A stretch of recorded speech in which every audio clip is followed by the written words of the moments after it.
Hello, everyone, and welcome to another show with I Am Christina DiArcangelo.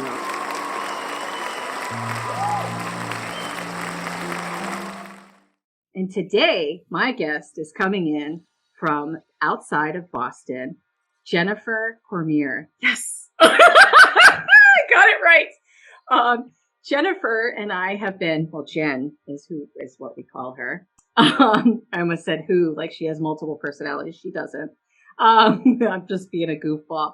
But Jen and I have been working together for a little while now on a very important project. And during this process, not only have we been working all day long together, but we've become friends. And so I wanted to have her on the show today. Jen, why don't you give everybody a little bit of your background and what you've been doing, in your past lives before we met? Great. Thanks, Christina, for the introduction. So I've been working in the pharmaceutical industry for the last 16 years. I have a background in biology, and when I was finishing school, I was pre-med and decided that I didn't want to go to medical school, but wanted to still have an impact, and ended up with a degree in biology, but realized early on that if I had to pipette for 8 hours a day, I'd probably poke my eye out. So I kind of stumbled into the pharmaceutical industry, and I didn't know a lot about it. My only exposure at that point had been kind of drug sales reps. That was what my exposure was coming out of college. And I started working at a CRO, which was fantastic. It was a great introduction to the industry. And then from there, I've worked in a variety of different companies. I've really chosen the opportunity based on the people, right? The intangible essence of who you end up working with, and their overall mission, instead of just staying within a therapeutic area. And so as a result of that, I've worked at medical device companies. I've done biologics, drug device combos, new chemical entities. And it's been wonderful. Small startup companies to large pharmaceutical companies, spanning from before they even have tested in humans to after we've had approval and we're working on expanding the label and access to patients in rare diseases. So I've been really fortunate during my career to kind of span the full life cycle development of drugs and devices. That's so awesome. And you've been working globally too. And you now hold a leadership position in a company that's up and coming and is doing amazing, amazing work. We tend to have, when we have people on from the biotech industry, we try not to talk about the companies so that they're working for currently because of confidentiality reasons. So for our viewers out there or listeners, depending upon how you're listening or viewing us today, that is why we purposely left that out. You'll even notice when I talk about some of the stuff I do through Affinity Bio Partners, I never say who the clients are for this very reason. So Jen happens to work for one of the clients that I support as myself through my company. So I just wanted people to understand why we weren't saying, where you're working, just so they understand the sensitivity, because with drug development, I'm sure people have seen how, through the press, usually, that there's people in other organizations or other countries for that matter that are trying to tap into our industry because we do so many novel things here in the United States in our drug development and our pipeline. So I just kind of wanted to, bring that up. So I think that's really important. So I remember when I was first introduced into industry coming in, and again, as I mentioned, I had no idea of what the pharmaceutical industry was and the architecture around it, like what it actually takes to get one drug to market. And that's why I say it was a great foundation in learning, because now, and this is something that, people always talk about drug prices and insurance and the challenges there. It takes about $2 billion in 10 years to get one single drug to market. That's a lot of money and time and people to get a drug to approval. And I think we sometimes lose sight of that, or there's not a level of awareness of what it actually takes. And just watching the vaccine development that happened this last year, from working in industry, I understand what a monumental effort that was to be able to get those vaccines out. and through clinical trials and collect all of that data. Oh yes, and people don't talk about the failures, right? When people are considering pricing and such, um, the unfortunate part, because of the confidentiality in the industry, unless you have a publicly traded company, you're not obliged to advise the media or anybody for that matter that you had failures. So what we mean by that is that companies that are not publicly traded, that are just privately held, like a smaller, say, biotech company, if they had a failure in some derm product that didn't work in their phase 1, or sometimes all the way to phase 3, they get all the way to phase 3, which to our viewers and listeners, that's millions, right? Jen told you how much it costs overall, just high ballpark. So imagine millions of dollars you sunk down, just open the toilet lid and throw it down because it didn't work. And so now you either have to figure out what to do with that formulation or throw it aside and pick something else up if you're lucky. A lot of times these companies close and people lose their jobs, people like us. I think it's just important, when we talk about drugs, because we get a lot of bad stigma, in the pharma industry. I get it, in pharma, I get it in cannabis. I mean, I get it everywhere I go, but we persevere, right? We're here to help the greater good of patients. We're here to help people feel better in our roles, even though, Jen and I aren't physicians. We have tangible skill sets that are asset based that really help companies move their drugs forward down that pipeline through the FDA process. It's not easy work, right? Especially being a single mom. And Jen's not a single mom. She has a child as well, happily married. I didn't want people to be confused that she's the single mom. I'm the single mom. I don't want her husband going, what happened to Christina? No. I want to be clear. Me, the single mom, Jen, happily married with, who I love, her baby girl, Danny, who's just turned 5 this week. Yes. Yeah, she does just turn 5. Yeah, it's a struggle, right? I think, what I've learned is you talk about kind of being your best in every situation. And the reality is you only have 100% in any given day. And so you have to figure out how that's going to be divided up. And, I love all of the literature that's come out recently in publications and women really talking open and freely about what that means. Because I think that there's a difference in terms of pressure that women put on ourselves, whether it's real or fancy, but, the mother's guilt and kind of what the expectations are and perception of how is this going to be perceived if I have to take time off for an appointment and kind of ownership. And I know for myself, what I've really had to work on is just owning it and being like, no, you know what, this is part of my life, that I show up for work and I give 100%, right? Or I give 80%. And that means I have 20% left, right, to give in the rest of the area of my life. And that every day is going to be different, that there might be days where I have a lot of work commitments, and that way that's where all of my time and energy is taken, which means I don't have anything left to give to my family, which means that they're on the short end of the stick. And there may be other days where I need to prioritize that something's come up, a sick child or a happy occasion, right? That you're celebrating one of your children's accomplishments and being able to show up and be present as a parent. And that means that you have to do that. So this last year, actually since COVID started and working remote, I really tried to prioritize because I work really long hours, but making sure that I'm dropping my daughter off at school in the morning. And I'm really fortunate, as Christina mentioned, like I have a very supportive husband who really understands the career I have and the demands, the travel and in the past where I was traveling globally and away from home, and has always supported that. I've never had any guilt or stress from that part of my relationship, and I'm really fortunate for that because I can't imagine trying to be present, do everything you need to do, and not having a supportive partner to do it, and then adding a child in, right, and the kind of the pressures that come from that. I remember when we first met, well, obviously I wasn't this bold when we first met, being that you were my client.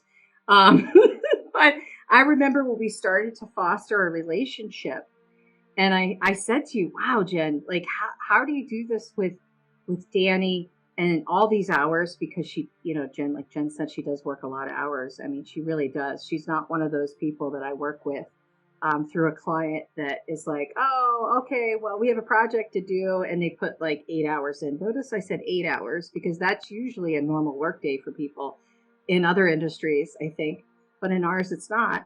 And Jen's right there, all through the holidays, she was right there working alongside all of us consultants, like working just like everybody else. But anyway, I remember saying to her, and that's why I was smiling when she said about her husband, because that was one of the first things she said to me. And that's really important. He's very helpful and very supportive to Jen so that she can accomplish things that she needs to help sick patients feel better, because that's what we do. We try to help people feel better in our jobs. Yeah. I think that's really important. And, I'm very fortunate that I have a partner who truly understands what that commitment is. And also is really good about speaking up and saying like, okay, great, you've given 120% here for the last several weeks. I need you to give a little bit more here. And that I'm able to hear that we can have an open dialogue, and that I can hear when my daughter is saying to me, Mommy, I need more time, or I need extra, and being able to try to be present. And it's hard sometimes because sometimes my brain is in work land, right? And the problem that I'm trying to solve, or project that I'm trying to deliver, or project I'm trying to move forward, and how to do that. And it's really easy to kind of lose sight of that and realize that I need to try to keep my head where my feet are. And if that's while I'm at work, I'm committed at work. If that's when I'm shut down from work, then I'm present at dinner. I'm present when I drop her off in the morning. I'm present when I'm putting her to bed at night. Right. And I'm showing up for those moments. Right. It's not like you're that parent, and we've all seen them. I mean, I know our listeners, I hope none of you guys are one of these parents, but it's, I saw it firsthand, trust me, and it wasn't with my hands. So it's not me on my phone all the time. It's, you can't, as a parent, you have to show up for your kids, like Jen said, in my opinion. You can't be on both. Jen and I both have two phones. You can't be on these phones. You have to be focused on your child, because what you do and how you act every day when your feet touch that ground, you're an example for that kid. So it doesn't matter, you, as parents, sometimes we get hung up in things and we forget that stuff. It's so important for us as parents to be reflective of what we want them to be, not what we think that's going to, you know what I'm saying? Yeah. And I think Danny sees a good, just from what I've observed, I think she sees a good balance, like her birthday was on Monday, like we just, we mentioned, or I mentioned, and you made sure you took her out for breakfast. You had an amazing dinner for her. You had her little friend over, kickboxing with the family. You celebrated all weekend. I mean, that's what it's all about. It's about being there for our children, because we had them for a reason, and we have to be present. I mean, my dad worked all the time. He worked around the clock and midnight shifts. And, there were times I didn't see him for 5 days during the snow season because he was plowing on the turnpike and staying there. And I remember how I felt as a kid. I knew that he was coming back, but I missed him dearly because I had another parent that wasn't so hot, so great.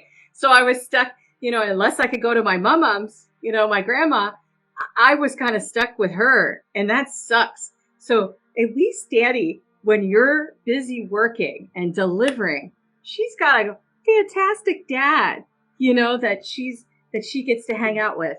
In Krish's instance, he's got Steph, our sitter, who's like family to us. I don't know what I would do without her. I love this kid like my own child. I would take a bullet for her, in a second, because she's so important. So even though I'm a single mom, I don't want people being depressed about that. That's okay. I am now just talking about it. I just kept it to myself, like Jen alluded to before. Us people in business, women in business, when we first started out, it wasn't cool to talk about being, like we weren't moms back then, but we watched colleagues of ours, right, Jen? And I know my perception, I don't know about you. I'd like to know what you think about this, but my perception on being a woman in corporate changed as I got older. And then when I had my own kid, it was like eyes wide open. How about you? What did you do? Definitely. Well, it's funny. So my brain prioritizes work as number one, right? I'm passionate about it, what I do. I love it. It's like someone who's an artist in a way, right? That you kind of get into this creative flow and you just want to stay there. And I'm fortunate that I found a career that I have that.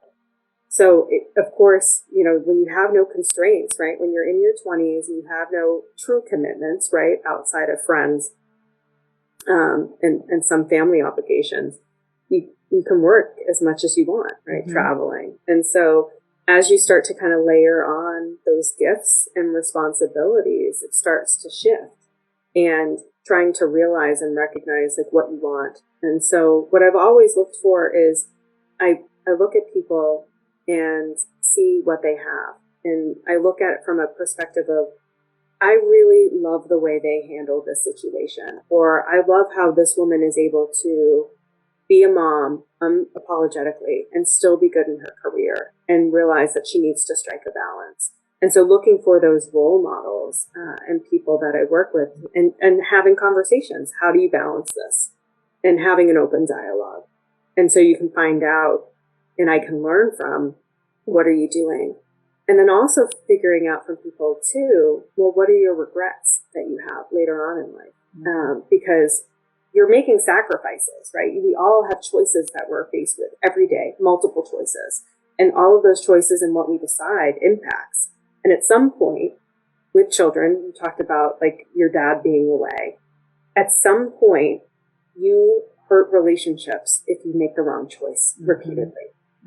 And your actions, not your words, your actions always show people what is important to you. And so if you're constantly choosing your phone, choosing work, it's hard. And so it's striking that balance of how do you communicate that and how do you make sure that your actions and words are aligned in terms of the values and recognizing that it's not going to be perfect and being okay saying it's not going to be perfect. I feel like we're in a world that presents like you're supposed to just seem like everything is effortless, right? Mm-hmm. And that we're coming in a time where people have had such hardship as a result of the pandemic and balancing school and children in school while working, while trying to manage everything, all things at home. And that's a lot. It's a lot of pressure. It's a lot of stress. It's a lot of impact. I think that there's been more conversation around mental health and what that impact has been.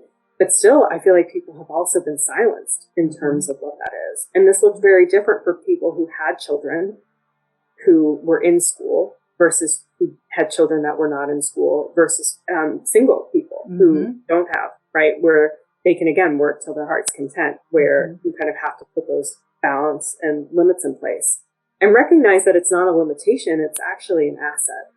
And so flipping it around in terms of perception.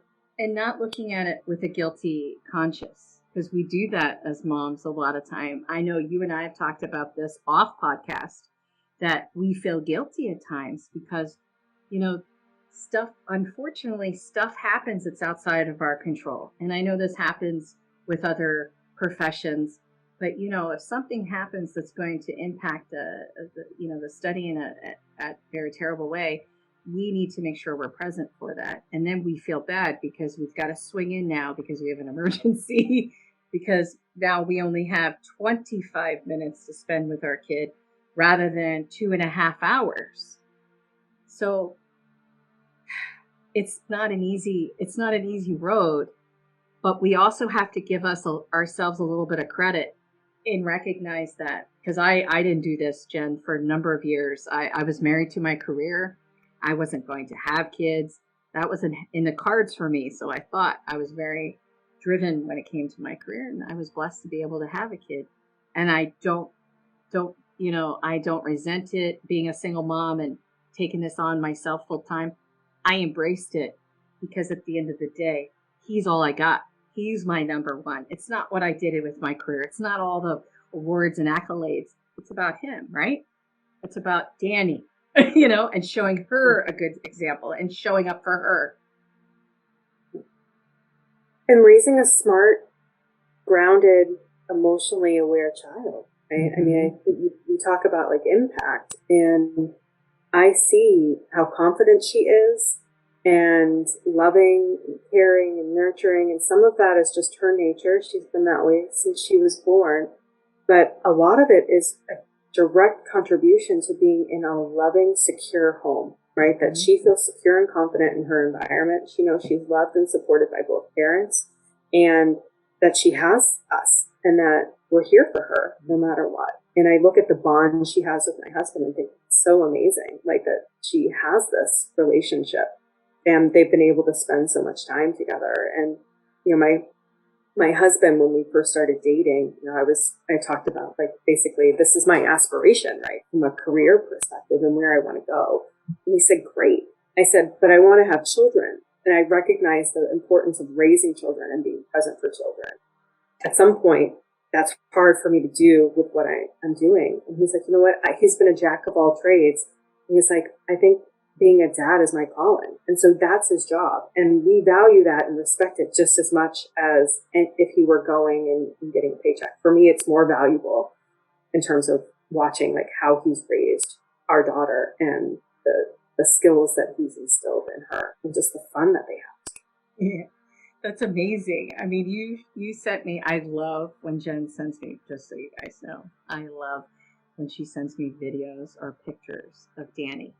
And they had done, I think it was like a marathon, right? Wasn't it a marathon? And you sent me a picture. Yeah, it was just a road, 1 mile road race. It probably felt like a marathon to her. Yeah. Run a mile. So they did this together. Her and her dad, he carried her across the finish line. She was on his shoulders. And it was I love seeing these things. It was so amazing because you know what? Selfishly, when I see pictures of her with her dad, it makes me think of my pop and my relationship with him and how freaking amazing it was, And there were good times and there were bad times, but it was amazing. And I was blessed. And Danny, is so blessed to have him as her dad. Like, how freaking amazing. Sorry, I get excited about that. Anytime Danny comes up, you can ask Jen. I get very excited. And I don't always like kids, I'll be honest. I'm like some of them, I'm like, oh no, don't come over here. Don't ring the doorbell. It doesn't work for you. But her, I just love her so much. She's just an adorable, so smart. And what Jen was saying, so centered. And like, I love the fact that she wears capes. She wears capes. That's awesome. She's free to be her, whatever that is, whatever that ends up being. If she wants to wear a turquoise shirt with black and pink and purple and weird colored pants, so be it. That's what, and her boots, that's what she wears. That's the same way Krisha's being raised. Just be you. Don't conform to somebody else. And I think these kids are seeing awesome examples of non-conformance, meaning we follow rules and stuff, but we are who we are. Like us or love us, leave us, it doesn't matter. This is who we are, people. Right, and being unapologetic about it. But I think it comes down to ownership and comfort with that. Yeah. But I think about it, and our time on this earth is fleeting, and like the children truly are the future, right? And being able to raise someone who is confident to kind of take their place in the world and be self-sufficient and have kind of an emotional toolbox. And, I was really blessed in kind of my upbringing and the parents that I have. I also had a father who worked all the time and he achieved great success within his own career. And there were some challenges, right? That there are some, if you're, again, as I mentioned earlier, right? If you're killing it over here, you don't have all that time to spend elsewhere. But being able to recognize, and I think when you become a parent, it gives you a totally different perspective in terms of what those sacrifices were and what your parents went through. And we're all human, right? And we're all fallible. And so I look at it as kind of all lessons in terms of they did the best that they could. They did a great job. And now it's for me to, can I give her some other pieces that maybe I wished I had that I didn't learn until later in my life, and respect that and see some of it. We're very similar. And so it becomes it's interesting for us because, it's like this sometimes in terms of us butting heads with one another.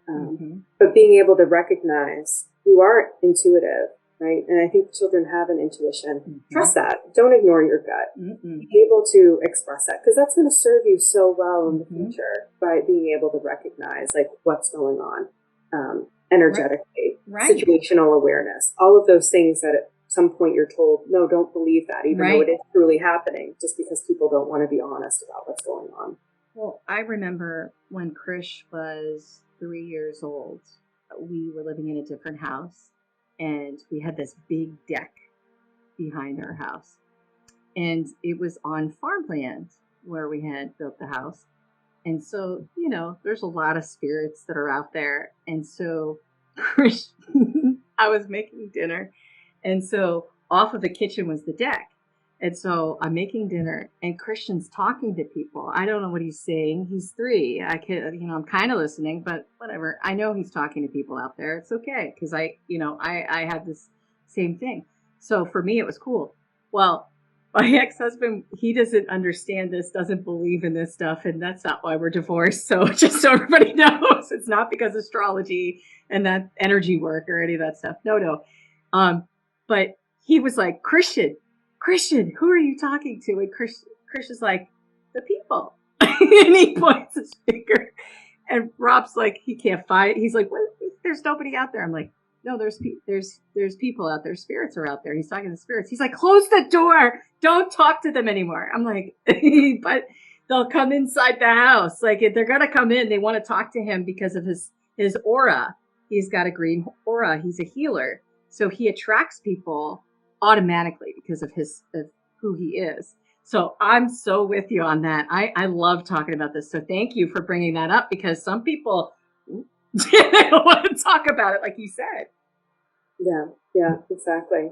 But I mean, how do you balance it? Because, I feel really blessed, right? That I have a supportive partner that I can't even imagine what my life would be like if I didn't have that. I mean, my work life, things would look very different overall. So how do you manage it in terms of all of the different projects that you have going on? I know you mentioned Steph, right? As being an integral part of that and support network. Yeah, I'm really blessed for Steph. I would put up a banner for her. I would, seriously. And you'll get to meet her at the party on Saturday. She's amazing. But I'm very organized, as I'm sure you can imagine. Like, the work organization comes home too. So I, like, for his clothes, for example, since he was a baby, I took out 7 days worth of clothes. Everything, Monday, Tuesday, all the way down to Sunday. Every week I do that. So I've taught him that when you get up, we have, we make our bed, we get off our jammies, we put our, so we have routines and chores that helps. He's older now, so that's much better. But when he was a little kid, I still did this stuff with him. Repetition, food. Now I used to cook all the time. I love to cook, but I realized that I had to make a decision, because I was sacrificing time with him. So do I buy frozen food and start eating that? No, I can't, because of my autoimmune diseases, and he shouldn't either. It's not good for him with ADHD and all this stuff he has. So I hired a chef. And so she comes once a week and she drops down the food, and I actually spend less money because I'm not buying tasty cakes and things I'm not supposed to be eating. And Christian's not putting stuff in the cart anymore. It doesn't work that way. So that has been a time saver. Then I hired cleaning guys. So it's 2 guys that are part of this cleaning company, and they come, they're fantastic. They clean every other week. So I've outsourced because that's what I do sometimes, right? Is outsource. I outsourced elements of my life that I can, right? So that's kind of my way of asking for help, without having to ask, my sister or something, could you come down here and vacuum? No, I'm lucky enough to make money so I can do that. And And so that's some of the stuff I did. But I also just try to stay pretty strict with, I've got to be in the morning, I've got to be with him. And then at nighttime, I usually try, unless we're in an emergent situation, I try not to, just like you had said too, you block this time out for your kid because, like tonight he knows I'm shooting a podcast with you and he knows you. So he's like, oh, okay. So he's cool with it. He's not upset tonight. But, I have to deal with that too at times. And like when I was in Miami on set shooting, I would actually FaceTime with him, Jen, on set. Because I don't care if people are going to judge me for being a mom. It doesn't matter anymore. I just don't care. And I told them all, the production crew, here's the deal. This is how this is going to work. If this is going to be a problem, I can't be on your show. Because and if something happens and I have to fly out to go home, I have to do that. And so I made sure I set those boundaries in the beginning. So that way they knew where I was coming from. And if they weren't going to meet me, then it's so bad, too bad for them. I got to go because my kid is who I have to make sure I take care of at the end of the day. So I did a lot of that stuff, with him when I was down there. And he was like amazed that I'm on this TV set and stuff. It was cool. And then he feels part of it. He doesn't feel left out because I don't want my kid to feel left out. I know you don't want Danny to feel left out. Like, when you come down here, I'm sure you're going to bring her something back from the places along your way that you stopped in, because that's things I do too. And we are the same in that aspect, Thanks for asking me that, because a lot of times people don't, they just see me as this lady that's going to get it done when they want something. They don't think about that I have this kid that I'm responsible for, that I want to be responsible for. But I think you touched on an important point, right? Like you just recognize, like, I can't do it all, and that's okay. So what do I value? Where am I going to put my time and energy and go there? I often have that conversation with my husband, except I make him put an hourly rate. He's like, so what's your hourly rate? How long is this going to take you? Isn't it better to outsource it, right? Or do you have enjoyment from it, right? Because if you get joy from doing it, sometimes it's a problem that you want to fix yourself. Mm-hmm. And it really doesn't matter. Maybe it would be easily taken care of by someone else, but it's something that you take personal pride in being able to do. But I think that's important to recognize, because it's not sustainable. Like, you can't do it all. Like, you have to make decisions and choices and say, okay, where am I going to spend my time? Mm-hmm. I may love this, so maybe on Saturday I spend some time cooking, right? And that's the day a week. But outside of that, I batch cook is what I do. And so that way I batch cook everything over the weekend and make jarred salads and have everything ready, meal prepped. And so that way it's easy for the family. That's awesome. What they need. That's so awesome. Well, that's what Jeannie does. She batch cooks and she comes over with it all. You'll meet her at the party. She's coming too, because, hey, she's integral in my wellness program. I look at that as wellness. That's not me being a bougie buttercup. That's me looking at wellness for myself, because I could cook. I used to do that. I would batch cook, like Jen said, but then I've got all this other stuff I got to do for Christian. And so it's like, well, if I batch cook, then I can't take him to the pool, say, or I can't take him to play soccer with whoever, So that's why I decided, hey, listen, I'm just going to outsource this because it's easier. And I love that you said that, like doing that assessment on your rate, because I do that. I think about it like, could I, blah, blah, blah. Or could I just pay Steph a couple of bucks, say, to go run and get me green beans? Like, instead of me trying to figure out how I'm going to go get these green beans I need, because now I'm doing something out of the norm. I just ask her, and it's not like she's a grunt. It's, hey, could you do me a favor? And, because I need help. Well, but it is. It's a balancing act, right? And trying to figure out. It sure is. And I was like, I looked at the time. I was like, oh, that's my fault.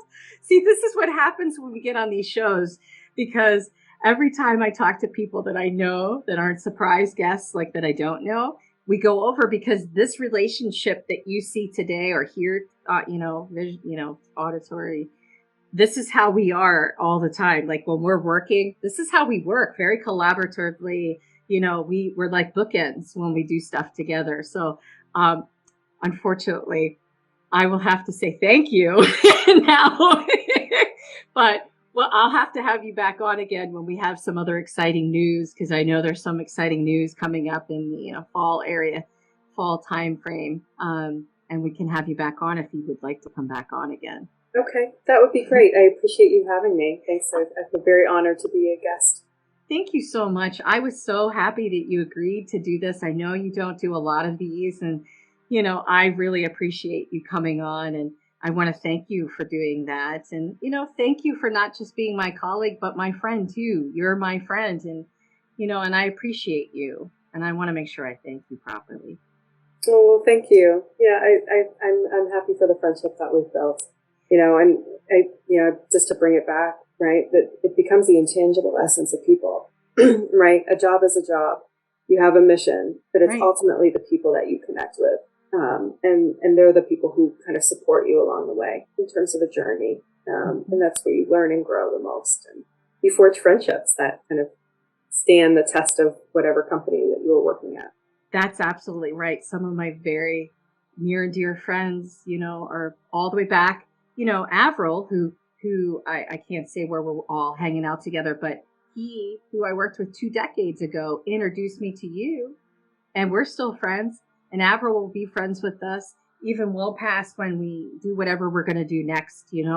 It's just amazing the relationships we have forged. So I wanted to recognize that and thank you for being my friend. Well, thank you. Thank you for being mine. Thank you. So with that being said, as we always say, we are the same. And remember, I am Christina DiArcangelo. Thank you for listening in today.